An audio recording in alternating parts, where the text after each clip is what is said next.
So less that, more activity-wise, if you leave from us, maybe go to a CPA firm or something bigger or something like that. But pretty much people come to me and say, I got an idea, Deonte, I want to start a business up. What we do is, well, get you started, hold your hand through the whole process from creating the business, telling you what you need to do, if you need, the bookkeeping, the tax for the payroll, creating the business, marketing, all that kind of stuff, drafting the budget, doing the projections and all that stuff.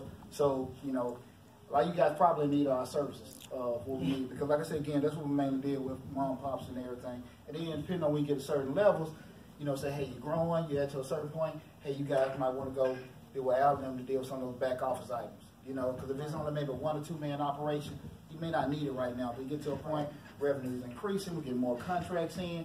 Hey, this stuff get out of my hand. I know, like you say, it's 2 or 3 of us working. Hey, we might need about 8 or 9 people. Hey, let's outsource some of this stuff. But what do people come to when you need someone to tell you that? So like right now is the main season from now to 15th of April is tax season. But mainly from after that, we have a bookkeeping and payroll, but we do a whole lot of consulting. I also have, I'm about to forget, I have a weekly talk show that comes on, Changing Live, hosted by me, Deonte Burden. We stream it live on YouTube, but also iHeart and Apple Radio.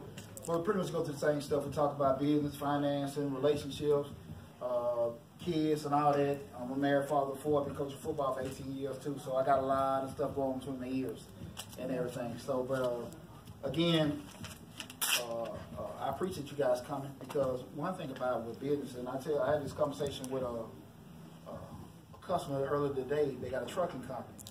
A lot of times, with us, and same thing with Alec, you don't need to deal with an accountant or business startups or consultant on the front end, because you can start your business up, right? Only person you pretty much need to deal with probably insurance person, but you don't need it. You don't need to lock in an accountant. You don't need to lock in a lawyer. You don't need to lock in an architect. But you skip over it. You might need it, but in your mind you're saying, hey, I'll get to it later, all right? But you probably, like I said again, just maybe have to get the insurance. What happens is, once you get into it, you maybe a year or 2 in, business growing, everything going fine, and then next thing you know, IRS call you, you got an opportunity to get another contract or something like that. They want books, they want projections, they want to show all this kind of stuff. They want to make sure, see who all is making payroll and stuff. You want to get approved for buy a new car or something like that. You don't have payroll. You've been making money on your business, but you ain't got no way to show it. And now you come back to us, and we got to do all this damage control, and we also got to charge almost 4 or 5 times as much money to do it. And that's not necessary. You come to us on the front end. Same thing with attorneys. We also have lawyers that work for us that that draft the contracts and do all that kind of stuff. You can be in a deal with somebody and things don't go right. Now you got to turn around and pay somebody maybe $2,000 or $3,000. Where you may pay them $1,000 on the front end to draft those contracts.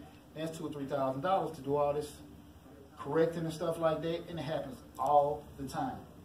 When you get in business, one thing about it, you got to be honest with yourself. Always know what you know. Okay, so whatever you do, you know that inside out, right? Yes. And you got to be realistic with what you don't know. And you can't do, things you're not familiar with.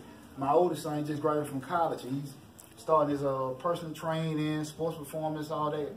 And the thing I was trying to tell him this morning was, don't get caught up in $10 an hour jobs. And my point to him was, he was so stuck on, hey, I got to instant message these people about, because he's doing his boot camps and all that kind of stuff. And I'm just like, son, you need to be working on your business instead of in your business. Amen. Right. Now, like, you can pay somebody to do that. You need to be focused on other stuff. And what happens a lot of times,